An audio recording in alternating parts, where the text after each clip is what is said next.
La nuit du 26 février, 41 jours après le début de la guerre, les avions et les hélicoptères américains attaquent des milliers d'Irakiens, civils et soldats, en fuite vers le Koweït. Le bombardement commence à minuit et dure des heures. Il n'y aura pas de rescapés.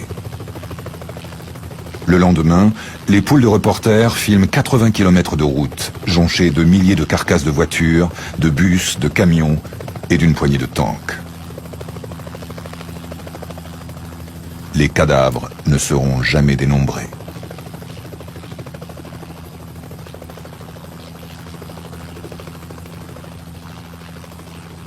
Les États-Unis sont accusés de crimes de guerre, mais l'affaire ne sera pas portée devant un tribunal international.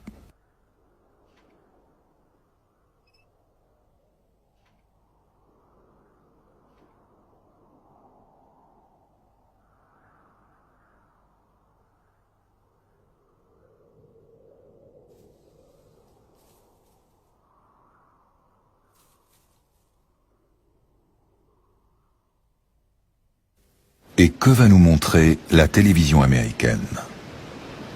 Tout au long de cette route, il y a des signes qui montrent que l'armée irakienne se retirait dans la panique. Plusieurs tanks ont été abandonnés pendant que les soldats prenaient la fuite vers la ville. Les journalistes se font filmer devant les rares blindés. Le commentaire ne fait aucune mention des civils, ni ne précise qu'il s'agissait de soldats en déroute. Nightmarish and macabre images line the roadway. Here lies the remains of Saddam Hussein's military disaster. Dead Iraqi soldiers killed in an air attack. On laisse aux porte-parole de l'armée le soin d'interpréter. Ils étaient totalement incompétents.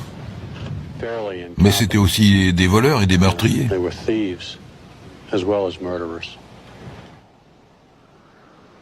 Mais ces images vont mettre fin à la guerre.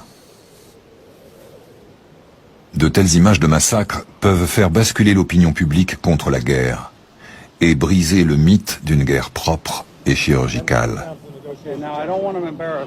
Président Bush et ses généraux le savent.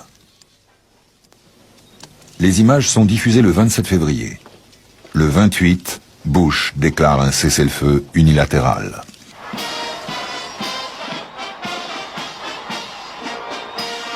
La fin de la guerre fait les unes du monde entier. On n'avait pas vu de soldats dans cette guerre. D'où sortaient donc toutes ces troupes? L'opération Welcome Home tente de donner une dimension humaine à la guerre. Mais c'est déjà trop tard pour George Herbert Walker Bush.